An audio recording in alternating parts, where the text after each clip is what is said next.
Langsung aja ya guys ya, kita mulai ya. Jadi IHSG hari ini dia turun normal. Dan kalau kita tarik dari ekor ke ekor di sini ya, jadi dari garis merah ini dari ekor ke sini, ini kena resisten ya. Jadi kena resisten.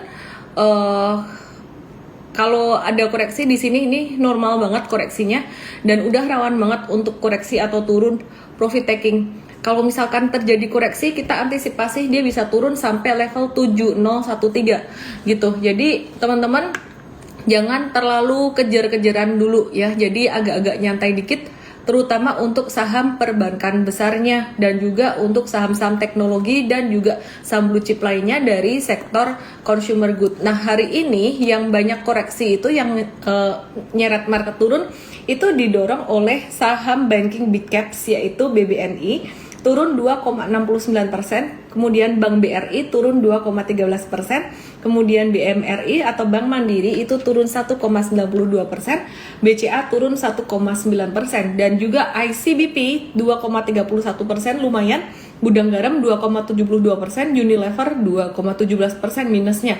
Terus tech related yang gede-gede Arto juga turun 2,63%, which is kapitalisasinya gede, TLKM juga 1,99%. Jadi sebenarnya semuanya kompak turun semuanya. Kenapa semuanya kompak turun untuk saham-saham blue chip gede ini? Wajar aja sih, profit taking aja karena udah naik sangat signifikan sekali gitu. Nah ini ada yang nanya, Grandly saatnya Amsyong IHSG normal aja lah, saatnya ada koreksi normal. Kalau misalkan ada koreksi, ada turun lagi, itu wajar-wajar aja sifatnya gitu. Nah terus teman-teman mulai nanya nih, wah kalau gitu saham-saham tadi boleh dijual nggak gitu? Arto gimana, hold atau sell? Aku akan jawab dulu satu pertanyaan. Iya nih, makanya pakai jambulnya yang bener ya. Jambul ke bawah bikin IHSG turun gitu.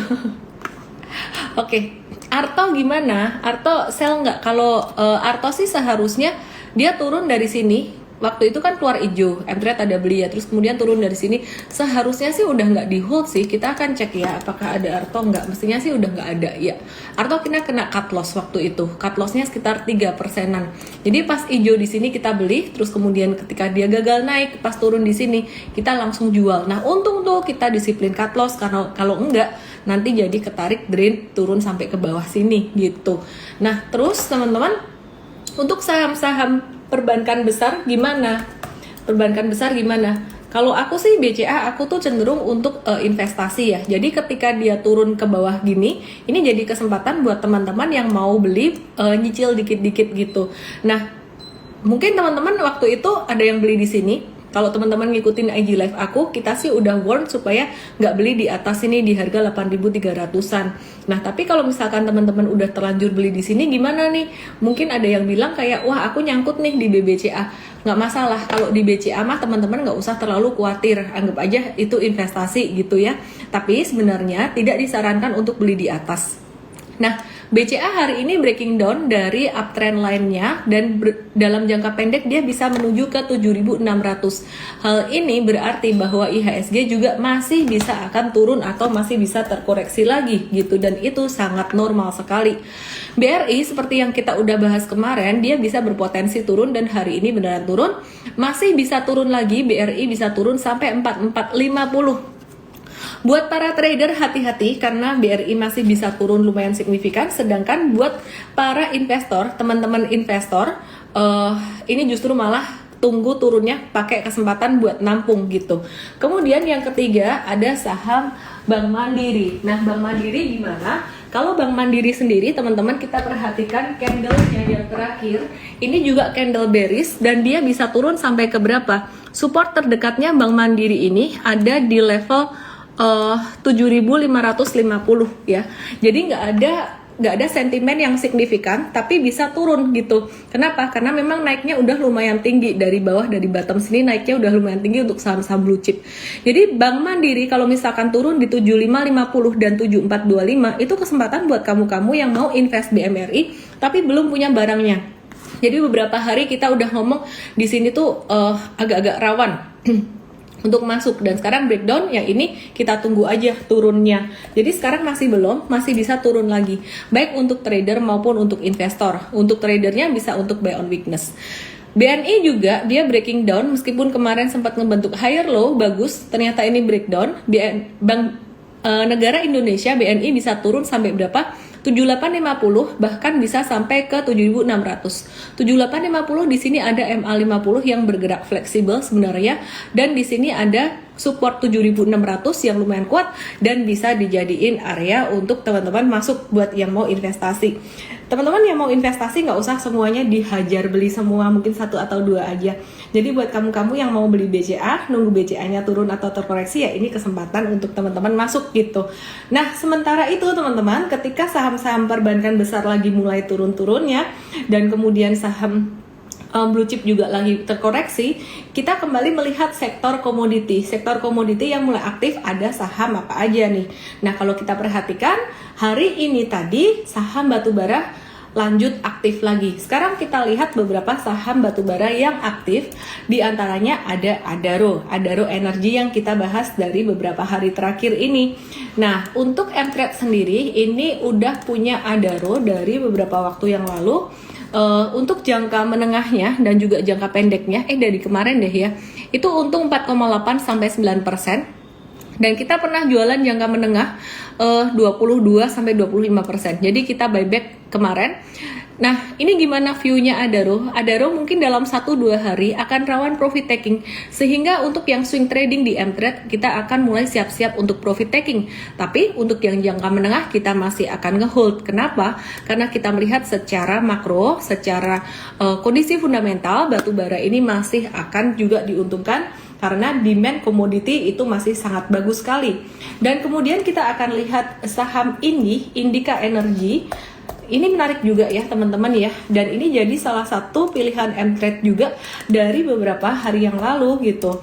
Nah, kalau untuk saham Indi sendiri, kita udah pernah jualan profit taking untuk jangka menengah, cuan 25-26%. Jangka pendeknya beberapa kali ada cuan, ada cut loss juga. Sedangkan untuk kemarin kita sempat beli 31 Maret untuk jangka pendeknya udah cuan 12-16%, jangka menengah kita juga ada buyback untung sekitaran 14-20%. Aku kasih disclaimer dulu teman-teman bahwa kita bisa untung, kita bisa rugi ya. Jadi di Mtrade kita bisa untung, kita bisa rugi juga, tapi kita selalu berusaha untuk kita membatasi kerugian ya. Oke. Nah, terus selain dua saham itu gimana? Pertanyaannya dulu nih sebelum kita lanjut ke saham yang lainnya. Adaro dan Indi masih boleh dibeli nggak? Jawabannya adalah sebaiknya jangan. Kenapa? Karena udah ada di dekat resisten gitu. Jadi udah dekat dengan resisten. Jadi mungkin kita akan profit taking beberapa hari lagi untuk jangka pendeknya. Tapi jangka menengahnya kita akan hold. Nah, untuk swing tradernya gimana? Nunggu nih, kalau misalkan udah jualan, besok kita akan nunggu lagi, koreksi lagi. Atau either way, kita akan buy on breakout gitu. Oke, ini ada yang nanya untuk sektor properti. Pastinya nanti aku akan bahas juga. Sabar ya. Dan di sini aku mau appreciate beberapa orang yang rajin banget nontonin IG live aku tiap hari. GJE_5000, aku lihat kamu nonton tiap hari. Kamu dapat Mtrade 7 hari. Langsung aja DM saya dengan EMT7, nama, email, dan WhatsApp. Oke? Makeup aku hari ini gelap banget ya. Oke. Jadi cushionnya warnanya terlalu gelap gitu. Salah beli. Tapi ya udahlah, nggak apa-apa. Kayak abis berjemur. Out of topic dikit. Distracted. Oke, sekarang kita akan lanjut ke saham Harum. Harum ini dia selalu naiknya apa ya?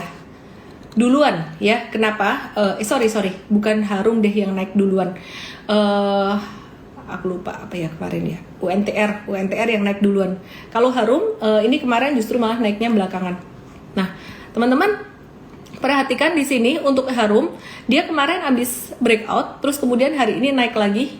Dia bisa menuju sampai level sekitaran 14 ribuan. Mtrade kayaknya Mtrade ada beli nggak sih Harum? Let me check ya.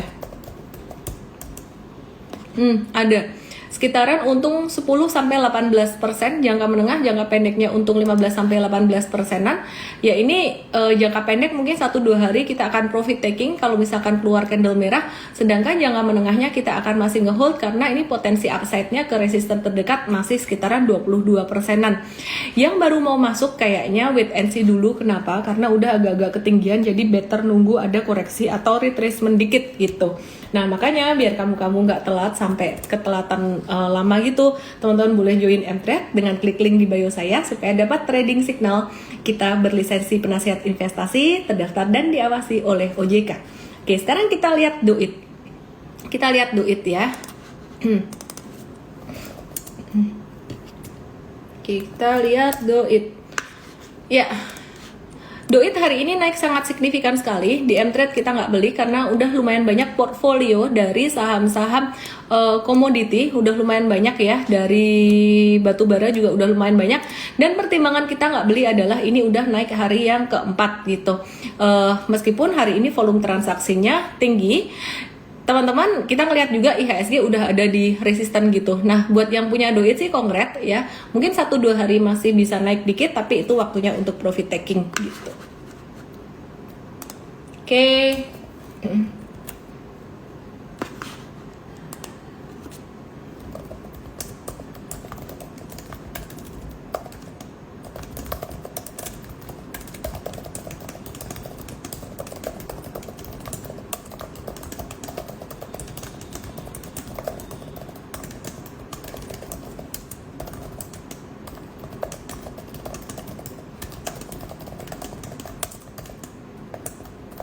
Sorry ya guys, aku sambil ngetik tadi. Oke, terus aku mau review juga untuk saham yang lainnya, masih dari sektor komoditi batubara. Ini Kurni 4059 minta saham ITMG, minta dibahasin saham ITMG.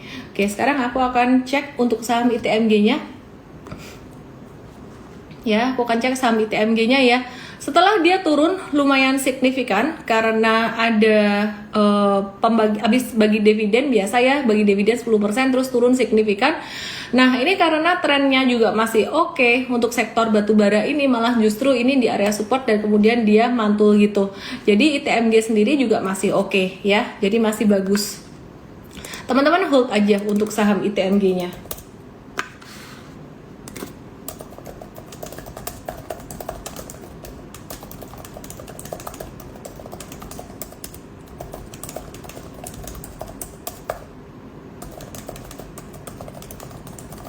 Oke, terus kemudian kita akan watch untuk saham yang lainnya dari sektor yang lain supaya kita nanti bisa tanya jawab. Ada saham MTEK. MTEK-nya naik terus signifikan, udah ketinggian juga, jangan dikejar, IHSG-nya udah di resisten banget ya. Dan hari ini MTEK tuh dia kembali ke area tempat dia bekas jatuh sebelumnya di level 2880. Jadi di sini akan banyak para nyangkuters yang unload atau buang barang. Jangan dikejar, ini udah ketinggian banget. Kalau misalkan besok naik itu bonus aja. Dan justru malah waktunya untuk profit taking buat teman-teman trader ya. Jadi untuk mengurangi posisi gitu. Terus kemudian Saratoga menarik. Oke, kita akan cek di mTrade apakah ada MTEK. MTEK-nya ada, cuan 39-44% jangka menengah. Jangka pendeknya kita udah exit. Kapan ya exitnya ya? Ya, 1 April, sekitaran 5%-an gitu. Terus kemudian kita akan lihat Saratoga kita ada sekitar 5-6%-an, baru swing trading kemarin. Dan ini juga udah kena target jangka pendeknya. Kita akan hold untuk jangka menengah ya. Jadi kita akan keluarin petunjuk untuk jangka menengah juga, dan untuk yang jangka pendeknya siap-siap untuk profit taking.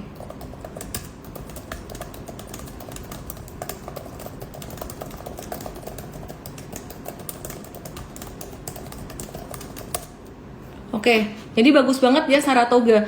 Buat teman-teman yang belum punya Saratoga, kalau misalkan dia turun atau terkoreksi sampai area level 2800-an, itu angka yang bagus buat masuk. Jadi 2800-an ini ada support MA20 yang merah, dan kemudian support MA50 yang biru ini. Tapi sebenarnya kalau masa sideways tuh support MA tuh agak-agak kurang bisa jadi patokan sih. Cuman aku ngelihatnya kalau kena 2800 itu udah koreksi atau turun sekitaran 50% dari ketinggian ini, ketinggian tren naik yang kecil ini dari hijau sini sampai hijau di atas nih, dia turun sekitaran 50% tuh berarti sekitaran di level 2800-an. Nah, jadi sebenarnya kalau misalkan Saratoga turun ke area itu area yang lumayan bagus untuk masuk gitu. Oke. Terus kemudian kita akan watch untuk ketiknya cepet amat. Kita akan watch untuk pakan ternak ya. Ini banyak yang nanyain tentang Japfa. Kita akan bahas Japfa. Terusnya ada yang nanyain TOBA, Tobel. Oke. Kita akan bahas pakan ternak dulu ya. Jadi pakan ternak ini banyak yang nanya, Japfa gimana? Japfa hari ini turun. Ya masih sideways aja sih, trennya tuh masih sideways sebenarnya. Jadi masih masa akumulasi sideways di bawah 1700, masih belum bisa kencang gitu. Nah, jadi kalau teman-teman mau kumpulin buat jangka menengah ya sekitaran level 1635 sampai 1600-an ini level yang cukup ideal. Apalagi kalau dekat 1555 ini level best price-nya untuk jangka menengah. Tapi menurut aku sih sebenarnya kalau Japfa sebaiknya jangan breakdown dari 1600 atau 1605 di sini. Ini 1605 di sini. Karena kalau breakdown dari area 1605 itu berarti dia balik tren kecilnya jadi agak downtrend, tapi tren gedenya sideways, masih sideways. Terpenting Japfa jangan turun dari 1555. Kalau sampai turun dari 1555 batasi resiko alias cut loss ya. Jadi 1555 ini support yang sangat kuat sekali.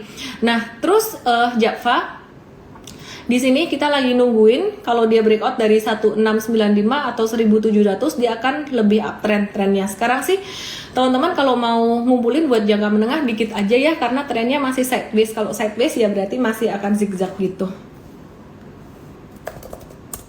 Oke, terus kemudian kita akan lihat untuk saham lainnya yang menarik hari ini tadi di closingan di sore hari itu ada saham Jasa Marga dan juga CTRA yang bergerak tiba-tiba drastis banget. Bedanya Jasa Marga tuh di closingan dia ditarik naik ke atas. Jadi gambarnya kayak gini. Kalau CTRA malah dibanting. Nah, jadi Jasa Marga tadi tuh udah sempat turun banget dan M-Trade udah keluar untuk Jasa Marganya. Kita posisinya masih cuan, tapi cuannya profit taking sekitar 4-5% aja. Dan itu udah sesuai sistem. Nah, ini adalah contoh kasus ya, contoh kasus case tadi. Mungkin teman-teman berpikir kalau udah jualan baik profit taking ataupun cut loss terus naik lagi gimana? Mesti dievaluasi apakah udah sesuai sistem atau belum. Kalau udah sesuai sistem dan masih kejadian kayak gitu, ya udah gitu, nggak apa-apa. Tapi kalau nggak sesuai sistem, salah cut lossnya, nggak breakdown support, tiba-tiba di cut loss kayak gitu. Nah, itu yang perlu diperbaiki ke depan. Nah, kalau yang ini udah sesuai sistem, teman-teman perhatikan hari ini tadi sebenarnya Jasa Marga breaking down, sempat breakdown dengan volume transaksi tinggi. Dan kita nggak perlu nunggu closingan kalau misalkan mau menjual atau membatasi risiko. Nah, dia breakdown dari dua support sekaligus. Yang hijau ini adalah tiga malan. Ini MA 200, ini MA 100, dan yang merah ini adalah MA 20. Jadi ya ampun. Jadi ketika breakdown dari ketiga MA ini, kita tadi sempat jual, tapi posisinya masih profit taking untuk jangka menengah.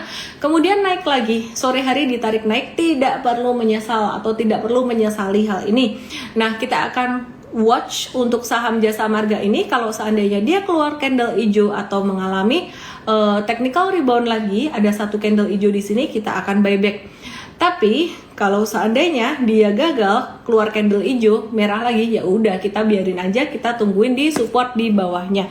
Jadi teman-teman yang udah jualan Jasa Marga nggak usah worry ya, nggak usah kayak nyesel gitu. Oke. Gelasnya Singapura udah dibuka. Liburannya nanti Lebaran mau kemana? Mau ke Bali atau mau ke Singapura nih? Jadi teman-teman udah ada rencana liburan belum nih?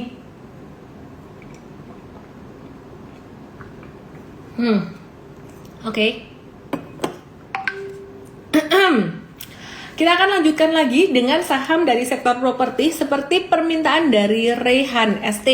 Jadi nanya saham properti gimana ya? Saya nyangkut nih di CTRA dan BSDE. Oke, mari kita lihat saham sektor properti di CTRA. CTRA hari ini tiba-tiba di sore hari ditarik turun dengan bantingan yang sangat dalam sekali. Kalau kamu swing trader harus disiplin cut loss atau jual ya. Tapi nggak keburu nih jualan. Kita M-Trade juga belum jualan di sore hari tadi. Kenapa? Karena benar-benar di detik-detik terakhir di akhir sesi. Nah, sekarang kita lihat untuk pergerakan intraday-nya dari CTRA ini gimana. dia volumenya tuh tinggi ketika dia hijau atau dia merah sih gitu. Kita akan lihat ya di sini ya. Nah, ini teman-teman perhatikan di sini. Nah, ini meskipun hijau sebenarnya dia pas jatuh, pas turun. Jadi sebenarnya ini banyak buangannya daripada belinya gitu ya. Jadi kalau teman-teman nanya apakah ini distribusi, enggak, ini kalau saya perhatikan sih mungkin ya, bisa aja saya salah. Ini tip pattern kayak gini mungkin dari trader yang kena margin call atau kena for sale ya, karena di akhir sesi tiba-tiba turun dalam gitu ya. Jadi ada uang gede yang di sini mungkin kena for sale gitu probably. Nah, teman-teman, apa yang harus dilakukan untuk swing trader kalau besok dia gagal naik di atas 1020 tuh area resisten yang bekas supportnya yang dijebol di sini yang biru ini. Kalau dia gagal naik di atas ini, sebaiknya jual atau batasi resiko. Sedangkan untuk yang jangka menengah, di bawah 1020 sampai level base price-nya 865 atau 885, kumpulin dikit-dikit, justru malah kumpulin dikit-dikit buat yang jangka menengah, buat istilah kata tuh buat yang investornya lah ya. Buat investornya kumpulin dikit-dikit gitu. Kenapa? Karena kalau aku personally, aku ngelihat bahwa market ini akan mengalami recovery di tahun 2022 secara fundamental. Kita akan melihat banyak saham, banyak emiten yang akan diuntungkan. Jadi sektor komoditi masih akan naik, kemudian selain sektor komoditi yang masih akan naik, dampaknya secara perekonomian itu akan menyeluruh, nanti akan ke perbankan, akan ke properti juga, akan ke sektor-sektor yang lainnya seperti sektor retail dan juga sektor pakan ternak yang lainnya. Jadi memang masih perlu sabar kalau kita main fundamental. Kalau teman-teman mau cepat ya main technical aja, nggak usah main fundamental. Cuan bungkus gitu ya.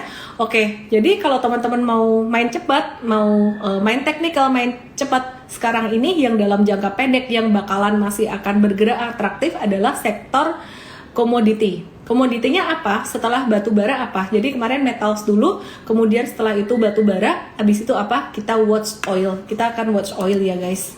Oke, sekarang kita lihat Medco. Nah, yang belum jalan dari sektor komoditi ini adalah oil. Jadi sangat layak sekali kalau misalkan oil ini kita watch atau kita perhatikan. Dan kondisi Ukraina Rusia juga masih panas dingin ya. Jadi teman-teman masih bisa perhatikan di sini gitu.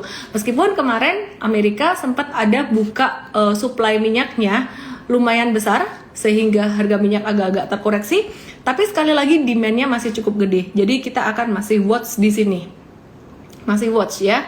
Jadi apalagi di area 540 ini area support yang sangat kuat sekali, ada MA100 secara teknikal. Area ini bisa di watch untuk buy on weakness. Sekali lagi teman-teman disclaimer on, kalau misalkan turun di bawah 540 harus siap dengan pembatasan risiko. Sementara itu saham Elnusa, bukan ESA, tapi Elsa, Elnusa Tbk, dia udah duluan mantul. Dan waktu itu kita ada tarik satu garis dari bawah di sini, kemudian kita tarik dari tailnya di sini, ini kena di sini, dan ini mantul dari area supportnya, dan kayaknya sih bakalan masih konsolidasi.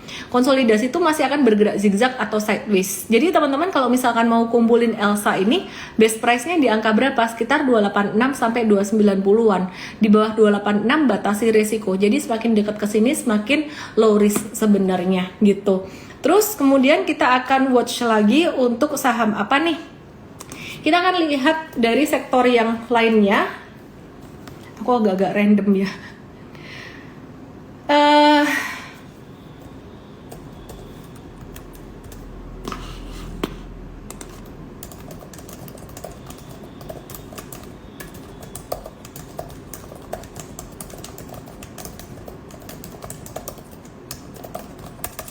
Oke, kita lagi nge-watch MNCN, Media Nusantara Citra. Kenapa? Karena ini pattern buy on weakness yang menarik gitu. Jadi abis dia naik lumayan signifikan di sini, terus ini turun. Nah, kalau misalkan dia kena sekitaran 935, 940 dan kemudian keluar hijau, ini bagus banget. Dan menariknya MNCN ini turun dengan 3 candle turun, tapi volumenya kecil-kecil banget. Naiknya dengan volume sangat besar. Nah, jadi teman-teman kalau dia koreksi sampai area 935 di sini teman-teman Apalagi kalau keluar hijau ini bisa spekulatif untuk buy on weakness. Tapi kalau turun breakdown dari 935 ya siap-siap untuk batasi risiko.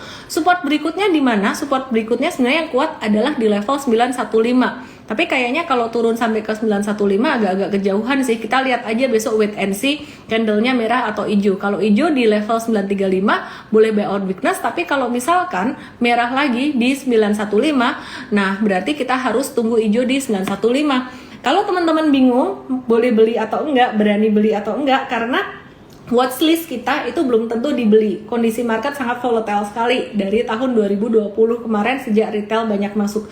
Kalau teman-teman bingung langsung aja join Mtrade dengan cara klik link di bio saya atau ke mtrade.id mumpung ada promo lebaran, jadi bisa dapat benefit lebih banyak buat teman-teman semuanya karena teman-teman akan dapatkan trading signal dan kita berlisensi penasihat investasi terdaftar dan diawasi diakui oleh OJK. Oke, kemudian kita akan watch untuk saham yang lainnya yang juga udah turun lumayan signifikan dan dekat area support, yaitu TLKM ya. TLKM meskipun di sini kena area support MA50, candlenya masih kayak gini, kita sebaiknya tunggu hijau lagi ya, tunggu satu candle hijau, dan ini termasuk saham blue chip yang naiknya udah signifikan. Jadi kalau ditanya TLKM dan MNCN, kita lebih prefer di MNCN. Kita mau update dulu teman-teman untuk net buy sell asing. Meskipun IHSG udah di pucuk pohon cemara dan berpotensi untuk turun atau terkoreksi, investor asing saat ini masih mencatat net foreign buy atau masih beli bersih di market sebesar 708 miliar rupiah gitu. Dan di pasar reguler, investor asing tuh masih net buy saham Astra International 112 miliar, habis ini kita bahas, MTEK 109 miliar, ITMG 102 miliar, Antam 92 miliar, Inco 47 miliar. Wow, ada apa ini? Investor asing kok borongnya saham-saham komoditi, which is sebelumnya investor asing tuh ngeborongnya saham-saham perbankan besar, terus kemudian saham teknologi yang gede-gede. Kita akan lihat satu persatu saham yang diborong asing ini prospeknya gimana. Oke, ini adalah Astra International. Aku punya Astra International, tapi nggak banyak. Dan sebenarnya aku nungguin si Astra International ini untuk turun lagi karena cakep banget guys secara fundamental. Mungkin nanti Coach William yang akan menjelaskan secara fundamental dan juga di morning briefing yang akan dijelaskan juga gitu. Nah, Astra International ini secara fundamental cakep banget karena valuasinya dia sangat terdiskon sekali beberapa waktu yang lalu meskipun sekarang udah mulai naik. Jadi Astra ini jadi menu yang sering kita bahas di seminar Sabtu Cuantastik kita, dan teman-teman bisa ikut Cuantastik Sabtu nanti dengan cara download aplikasi Mtrade dan klik banner Cuantastik hari Sabtu jam 10 gitu. Intinya Astra International ini kita udah sempat bahas udah kali-kali dan waktu itu valuasinya masih murah. Sekarang valuasinya udah lumayan tinggi. Gimana dong gitu ya, sabar aja guys. Yang namanya kalau teman-teman mau investasi itu belinya pas turun bukan pas naik. Ya, pas turun bukan pas naik. Jadi waktu itu Astra kita ada rekomen untuk beli di bawah-bawah sini, tapi pada masih ragu-ragu karena berjiwa trader. Trader itu ngelihat harga, kalau investor ngelihat fundamental. Sekarang udah ketinggian, banyak yang FOMO pengen masuk, sebaiknya jangan. Sebaiknya tunggu dulu. Bisa turun nggak? Bisa. Kalau turun sampai ke level berapa? 6550 atau 6600-an itu lebih low risk kalau mau beli. Tapi investor asing beli, biarin aja. Si asing kan duitnya banyak, duit kita lebih terbatas daripada duit si asing gitu ya, daripada investor asing. Biarin aja. Jadi kita tunggu atau kita wait and see. Kemudian sekarang kita mau lihat saham kedua yang banyak diakumulasi oleh investor asing yang which is tadi kita juga udah bahas juga. Hari ini diakumulasi 109 miliar saham MTEK. Naiknya luar biasa signifikan ya. Wait and see, jangan dikejar, intinya itu aja. Aku nggak akan ulang lagi kepanjangan. Kita akan masuk ke ITMG, which is yang tadi aku udah bahas juga. ITMG, investor asing masih beli di bawah-bawah sini, gitu. Wah, aku mau investasi nih ITMG gimana ya? Aku nggak investasi di saham komoditi. Kalau saham komoditi kita lebih ke trading aja. Jadi komoditi itu naik turunnya lumayan signifikan, cuan bungkus. Boleh swing trading, boleh trading jangka menengah gitu. Nah, kalau aku pribadi lebih ke swing trading untuk saham komoditi kayak gini. Jadi teman-teman, ITMG udah agak-agak telat. tunggu aja koreksinya. Kalau misalkan dikasih koreksi dekat-dekat 25 atau 26 boleh masuk gitu ya. Jadi hopefully ada koreksi juga buat teman-teman yang mau masuk. Kemudian sekarang kita akan bahas untuk ANTM atau Antam.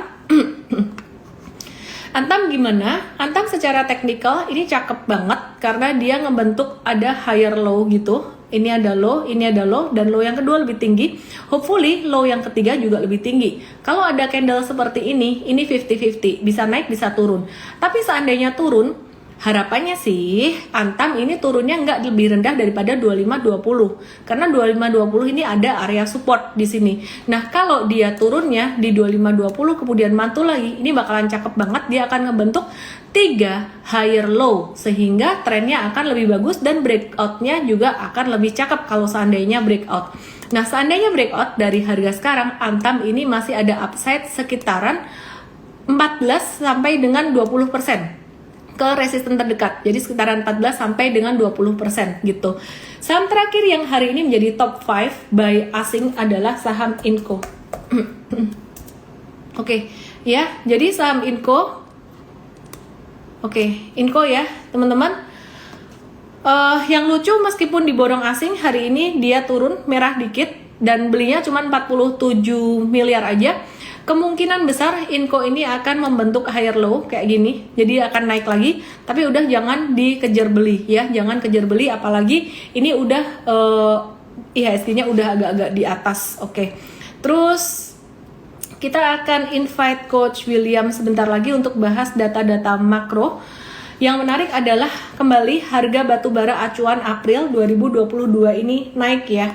Jadi Kementerian ESDM tuh baru aja naikin harga batubara April 2022 sekitar 40% dibandingkan dengan Maret ya. Dengan Maret bulan kemarin naiknya lumayan signifikan gitu. Penyebab kenaikannya adalah karena ada rencana sanksi energi dari negara-negara NATO bagi Rusia yang mengerek harga batubara global gitu. Terus kemudian besok ada rilis cadangan devisa Indonesia, ntar akan dibahas sama Coach William gitu. Oke, terus aku akan bahas sektor properti, guys. Properti karena banyak pertanyaan. Pewon, aku akan start bahas dari Pewon dulu. Secara teknikal nanti aku akan bahas juga fundamentalnya gimana. Secara keuangan, Pewon ini pendapatannya naik 44% year on year jadi 5,7 triliun dan kemudian laba bersihnya 1,4 triliun itu naik 49% gitu. Nah, kenapa dia pendapatan dan juga labanya bisa naik untuk Pakuwon ini? Karena ada recurring income-nya dia itu mulai naik sekitaran 17,3%. Karena COVID-19 juga udah mulai membaik ya dari pandemi jadi endemi gitu. Jadi recurring income-nya mulai recover gitu.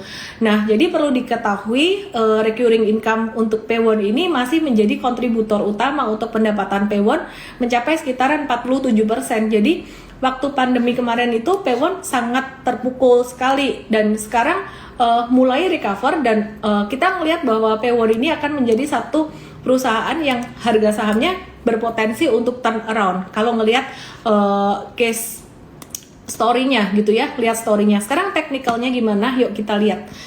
Kalau kita lihat secara teknikal Pewon ini dia kemarin ada sempat naik, terus kemudian ngebentuk flag gitu, terus kemudian dia breakdown.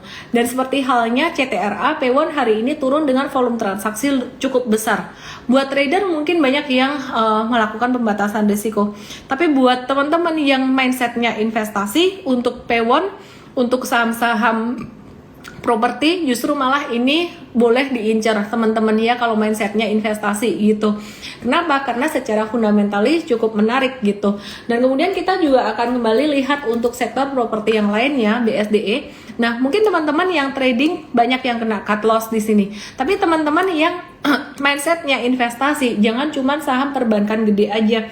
Kalau perbankan gede itu buat menuhin portfolio secara bantalannya biar nggak terlalu bumpy portfolionya. Tapi mesti ada saham-saham yang kecil kayak gini juga yang masih di bawah dan berpotensi untuk naik. Nah, sekarang buat teman-teman yang mau investasi, aku ngejawab pertanyaan dari Rehan ST. Aku better lepas atau hold ya. Nah, kamu gimana? Mindset kamu untuk investasi atau untuk trading? Tujuannya gimana? Untuk investasi atau untuk trading? Kalau untuk trading mesti tahu cara pembatasan risikonya. Kalau untuk investasi mesti berani ngehold. Caranya supaya kamu berani ngehold untuk investasi adalah mesti paham fundamentalnya dulu, itu yang pertama. Kemudian yang kedua, mesti jumlah untuk beli sahamnya itu jangan terlalu gede, position sizingnya jangan terlalu gede. Kita akan lihat secara fundamentalnya gimana, karena hari ini aku perhatikan banyak yang galau untuk properti. Toba please, oke ntar aku bahas ya Toba. DMR juga. Oke. Ya, mau jangka menengah atau jangka panjang sebenarnya ini ada yang bilang, dia kan bilangnya jangka menengah. Jangka menengahmu tuh mindsetnya mindset trading atau mindset investasi. Kalau jangka menengahmu mindsetnya trend follower, itu berarti keluar dulu. Tapi kalau jangka menengahmu berapa bulan, itu berapa bulan pun ya. Kalau mindsetnya investasi berarti kamu ngehold. Sekarang kita pelajari dulu. Coach William, ini banyak yang galau, teman-teman banyak yang galau. Untuk sektor properti gimana? Untuk trader jelas-jelas melakukan pembatasan risiko. Tapi kalau untuk investor, kita kembali lagi melihat fundamental perusahaan dan pastinya kondisi makro. Nah, kalau kondisi makro kita sempat bahas bahwa komoditi masih akan naik, masih akan oke. Meskipun IHSG akan ada koreksi normal, tapi secara jangka panjang perekonomian akan recover dan juga properti juga akan recover gitu. Tapi gimana sih sebenarnya logiknya dampak dari perekonomian ini terhadap properti secara langsung, itu yang pertama. Dan kemudian fundamental dari saham-saham properti ini gimana, valuasinya gimana. Nah, sebelumnya disclaimer dulu ya buat teman-teman ya, supaya teman-teman juga paham bahwa kita mau kasih insight buat yang investor biar bisa ngerti gitu. Silakan Coach William. Oke. Jadi begini ya, Miss Ellen ya. Sebenarnya sektor properti sudah kita prediksikan memang agak sedikit berat ya kalau kita lihat di kuartal kedua, kuartal ketiga. Ya memang kalau kita bicara di awal tahun kemarin mungkin masih ada upside ya. Cuma kalau saya lihat sih beberapa saham properti kan sudah mulai naik banyak dari awal tahun gitu ya, dari awal 2021 kemarin sampai hari ini. Nah hari ini saya pikir kenapa semua rata-rata turun? Jadi begini skenario-nya teman-teman. 2 hari lagi atau nggak besok ya waktu Amerika Serikat itu kan akan ada potensi kenaikan the Fed rate ya, karena besok itu ada FOMC meeting. So kalau nanti FOMC meetingnya dijalankan dan ekspektasinya tentu akan ada kenaikan suku bunga yang sudah diprediksikan untuk mengcounter inflasi Amerika Serikat yang tumbuh signifikan. So ini artinya bahwa kenaikan suku bunga udah pasti dan kelihatannya akan lebih besar daripada kenaikan suku bunga pada bulan Maret lalu. Ya katanya sih bisa mencapai 50 basis point. Jadi kalau itu terjadi, so itu kita perlu worry sama sektor properti. Kenapa? Karena kalau misalnya The Fed akan naik suku bunga, urgensi BI untuk naik suku bunga tuh akan terbuka lebar.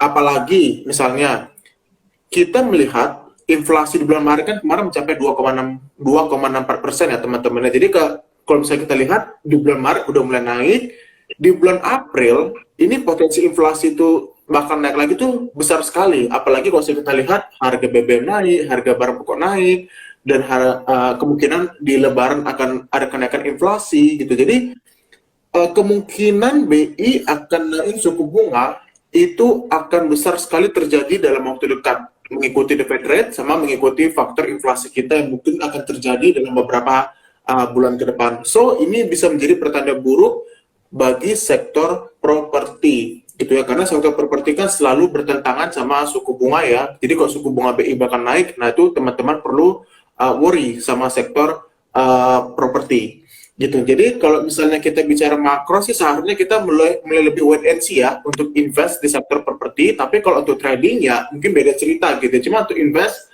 saya pikir akan ada beberapa tantangan lah dalam beberapa bulan ke depan mengikuti suku bunga BI yang diproyeksikan akan mengalami kenaikan. Nah bicara sahamnya sebenarnya kalau kita bicara valuasi hari ini atau enggak terakhir kali aku lihat yang masih menarik dan masih punya upside adalah saham-saham yang memiliki recurring income yang tinggi. Salah satunya adalah Pakuan Jati. Tadi Miss Ella sudah jelaskan ya bagaimana kinerjanya di tahun 2021. Dan kalau kita lihat, itu possibility upside-nya itu masih kemungkinan masih akan baik. Kenapa? Ya seiring dengan adanya mobility yang semakin baik ya. Karena ya kita tahu lah, PPKM sudah mulai turun levelnya itu. Jadi, dan valuasinya juga saat ini agak lebih murah dibandingkan sama BSDE. Gitu. Jadi kalau teman-teman mikir untuk masuk BSDE sih menurut aku justru ini agak-agak mencapai puncak gitu ya. Jadi kalau di properti sih terus terang secara valuasi sebenarnya paling murah untuk saat ini adalah Pakuwon sama CTR Amis begitu.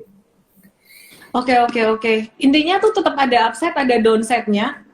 Kalau buat aku pribadi sih, aku melihatnya masih akan potensial buat investing. Tapi sekali lagi buat kamu-kamu yang nggak siap dengan fluktuasi harga, sebaiknya trading aja. Kalau trading ada cut loss-nya, nggak bikin stres teman-teman gitu. Oke, terus ini ada yang nanya tentang Toba. Sebelum aku bahas pertanyaan dari Wonderful 99415, aku bahas tentang Toba dulu ya. Aku ngelihat Toba ini secara teknikal aja ya. Jadi Toba ini habis turun berkali-kali, aku bersihin dulu chartnya. Habis turun berkali-kali, tren turun, sekarang dia lagi konsolidasi atau sideways. Kayaknya bakalan ada akumulasi lagi, seperti yang aku bahas kemarin, hijaunya udah lebih tinggi daripada merahnya. Dan di sini juga hijaunya semakin tinggi. Jadi kita watch Toba, ini resistennya ada di level 1220. Kalau dia breakout dari 1220, dia bakalan balik ke uptrendnya lagi. Jadi buat teman-teman yang nyangkut di Toba, kemungkinan dia akan bisa kembali balik ke atas lagi. Tapi disclaimer, saya juga nggak ngejamin itu. Intinya kita tahu level pembatasan resiko aja, batasnya bawah adalah 1070. Ketika breakdown dari level 1070 ini, sebaiknya kita batasi resiko. Apakah Toba boleh dibeli atau enggak? Sementara ini masih jadi watchlist. Baik dia breakout ataupun turun ke area support, kita akan masukin watchlist untuk buy on weakness ataupun untuk buy breakout gitu. Coach William, boleh diceritain dikit mungkin kalau tentang Toba ada update nggak untuk fundamentalnya? Kalau update fundamental sih sebenarnya belum ada karena laporan kinerjanya yang terakhir itu masih di kuartal ketiga Miss ya. Kita masih menunggulah kuartal 4 seperti apa gitu. Jadi story-nya mungkin belum berbeda banyak seputar tentang motor listrik dan juga beberapa bisnis batu bara lainnya masih eksis ya sampai saat ini gitu. Jadi ya menurut aku pribadi ya secara fundamentally seharusnya sih sampai di kuartal ketiga yang sudah pernah bahas itu masih solid ya, dan story-nya juga masih bagus karena Toba kemarin kan kerjasama ya dengan Gogoro ya, merupakan salah satu perusahaan EV lah dari Hong Kong gitu. Jadi kayaknya sih kalau kita bicara jangka panjang seharusnya masih bagus ya. Cuma lebih menarik kalau nanti kita tunggu aja rilis kinerja kuartal 4 Miss ya, yang mungkin akan rilis dalam beberapa minggu mendatang gitu. Oke. Terus aku akan jawab pertanyaan Wardianto Mukri, nanti aku akan pin. Tapi ini aku akan jawab dulu pertanyaan Wonderful 99415. Tadi ada yang nanya, saya pas baca kopas aja kerja karena masih bingung juga. Boleh dijelaskan tentang gap up dan gap down dan logikanya bagaimana ya kalau gap up kok bisa ketutup, atau mungkin di sini ada mitos bahwa gap itu harus selalu ketutup. Oke, aku mau kasih tahu bahwa itu mitos. Gap itu nggak selalu ketutup. Sebenarnya tergantung dari trennya. Kalau gap itu terjadi pada masa sideways, dia akan bisa ketutup. Tapi kalau gap itu terjadi pada masa dia breakout atau dia breakdown, belum tentu dia ketutup. Mau aku kasih contoh gap yang tidak ketutup. Simple banget, pernah terjadi di IHSG. Gap yang tidak tertutup, kita tarik mundur, yaitu kalau teman-teman perhatikan di sini, ini pada tanggal, nah ini menarik nih, ini pada tanggal 30 September 2021. Jadi ini adalah sideways panjang. Nah, ini yang saya bilang. Kalau gapnya terjadi pada masa sideways, ini contoh. Di sini ada gap kecil. Kalau teman-teman perhatikan ya, aku perbesar chartnya, aku gedein lagi. Ini ada gap harga. Gap itu lompatan harga. Nih, beberapa kali. Ini nge-gap dikit nih, kecil. Terus kemudian ini nge-gap dikit. Karena trennya dia sideways, kemungkinan besar untuk dia tertutup itu besar. Tapi, kalau teman-teman perhatikan di sini, ini ada satu gap kecil di sini, aku bisa lingkarin. Nah, gap ini nggak pernah tertutup sampai sekarang. Kenapa? karena dia terjadi pas dia breakout. Jadi sebagian besar gap ketika terjadi breakout kuat itu kadang nggak ditutup ya. Ini namanya breakaway gap. Terus kemudian di sini ini ada gap yang kecil lagi di sini. Ini ada gap kecil. Nih, ini gap di sini nih. Gap harga.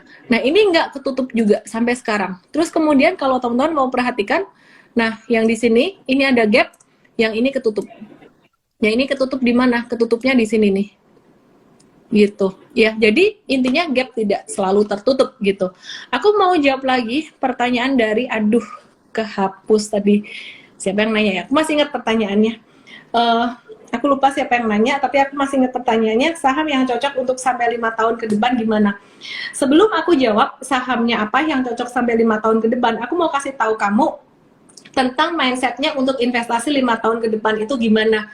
Nomor satu banget, kalau kamu mau investasi sampai 5 tahun ke depan, berarti kamu harus siap dengan fluktuasi harga saham. Contoh, ketika beli saham Unilever atau beli saham ICBP atau Indofood, BSDE atau SMRA atau P1 atau CTRA. Turun dikit, stres nggak? Turun lagi, stres nggak? Kalau kamu stresan kayak gitu, berarti itu nggak cocok untuk investasi jangka panjang. Nomor dua, harus tahu banget secara fundamental tuh harus mantep, harus kuat, harus paham banget gitu. Secara fundamental dilihat dari mana? Yang pertama, dari bisnis modelnya dulu dan juga dari pangsa pasarnya dia oke nggak. Kemudian setelah itu dilihat dari manajemen perusahaan dan baru dilihat dari numbers-nya. Setelah quality baru dilihat secara quantity. Nah, kuantitinya tuh dilihat apa aja, profitabilitas perusahaan dan juga dilihat dari valuasi perusahaan yang terakhir. Jadi kalau lihat perusahaan ini bagus secara kualitas dan profitabilitasnya stabil, kemudian yang terakhir valuasinya oke, baru teman-teman bisa masuk untuk investasi jangka panjang. Ini harus paham banget fundamentalnya. Kemudian poin yang ketiga adalah kalau teman-teman mau investasi jangka panjang, teman-teman mesti memperhatikan valuasi banget. Aku ulang lagi, valuasi harus diperhatiin banget. Kadang-kadang kamu udah beli di valuasi yang murah di standar deviasi -2, ternyata masih harganya turun lagi. Nggak boleh takut. Nomor 4 yang terpenting juga, nggak kalah pentingnya dengan 1, 2, 3 adalah teman-teman mesti ingat bahwa cash is the king. Jadi cara masuknya mesti bertahap, nggak boleh langsung dihajar beli. Misalkan alokasi untuk satu saham buat investing sekitaran 10%, 10% tuh belinya dikit-dikit gitu. Nomor 5, pilihan sahamnya sekarang. Untuk 5 tahun ke depan, pastinya perbankan itu menjadi pilihan utama, tapi sekarang udah agak ketinggian, tunggu turun. Kemudian poin yang kedua adalah saham-saham yang turn around, contohnya kayak properti tadi, kayak P1 itu semakin turun, padahal dia punya income recurring udah mulai membaik, itu boleh diperhatikan juga. Kemudian yang berikutnya, teman-teman bisa lihat komoditas yang belum jalan seperti Java, kemudian juga pulp and paper yang masih di bawah-bawah gitu. Jadi secara fundamental memang valuasinya masih sangat murah. Jadi benar-benar cari valuasinya. Nah, untuk yang saham yang kecil-kecil kayak gitu, itu nggak harus 5 tahun. Ya, jadi poin nomor 5 yang terakhir adalah kalau satu tadi kita paham tentang fokus pada fundamental bukan harga, yang kedua lihat kualitas baru kuantitas, 3 valuasi, 4 cash is the king. Yang kelima yang teman-teman harus perhatikan adalah kapan mesti keluar, kapan mesti exitnya. Nah, kapan mesti exitnya itu teman-teman mesti bisa perhatikan secara valuasi juga atau secara valuasi dari historical. Kalau valuasinya udah ketinggian keluar. Nah, untuk lihat valuasi mungkin Coach William bisa jelasin nih ya, sektor apa aja sih yang cocok dilihat secara valuasinya, pakai PE, mana yang pakai BBV, mana pakai RNAV. Mungkin bisa jelasin dikit. Oke. Jadi itu semua tergantung sama industrinya ya. Jadi kalau misalnya industrinya perusahaan siklus atau yang dia punya durasi waktu ya, maksudnya ada naik atau turunnya, sebenarnya tuh biasanya yang paling banyak digunakan adalah price to book value. Ya contohnya itu saham-saham yang berkaitan di sektor komoditi, ya komoditi, di properti dan sebagainya biasanya menggunakan price to book value, gitu ya, karena secara earnings dia tidak konsisten gitu ya, tiap naiknya tiap tahun gitu. Jadi menggunakan PE nggak relevan gitu. Tapi kalau properti juga di sisi lain juga bisa ya, make sense kalau kita menggunakan pakai RNAV juga. Ya, perusahaan investasi juga biasanya juga menggunakan RNAV, seperti misalnya Saratoga juga. Gitu. Jadi kalau untuk komoditi intinya sama properti atau enggak semua sektor saham komoditi, price to book value itu lebih make sense lah dipakai. Nah, kalau misalnya PE itu lebih relevan untuk perusahaan-perusahaan yang secara earnings atau bottom line itu konsisten stabil. Kita bicara seperti misalnya sektor-sektor consumer goods, sektor ini ya, sektor otomotif dan sebagainya. Gitu. Jadi memang semuanya itu yang memang secara earnings rata-rata itu konsisten tiap tahunnya. Jadi enak menggunakan PE. Gitu. Jadi semua hanya bergantung sama industrinya. Tapi sebenarnya ada juga sih metrik lain ya, misalnya kemarin kita pernah bahas juga di MCRED, teman-teman bisa explore ya. Itu salah satu yang saya suka, metriknya adalah EV per CFO juga. Ya, EV per CFO ini sebenarnya hampir bisa digunakan oleh semua sektor kecuali perbankan ya. Ini juga bagus sih untuk mengukur-ukur bagaimana murah mahalnya suatu saham di semua sektor. Itu jadi semua hanya tergantung sektornya saja, bagaimana menggunakan PE, price to value ataupun RNAV seperti itu, Miss Ellen. Oke. Ini ada yang menarik ya. Teman saya ada investasi Unilever dari 2008.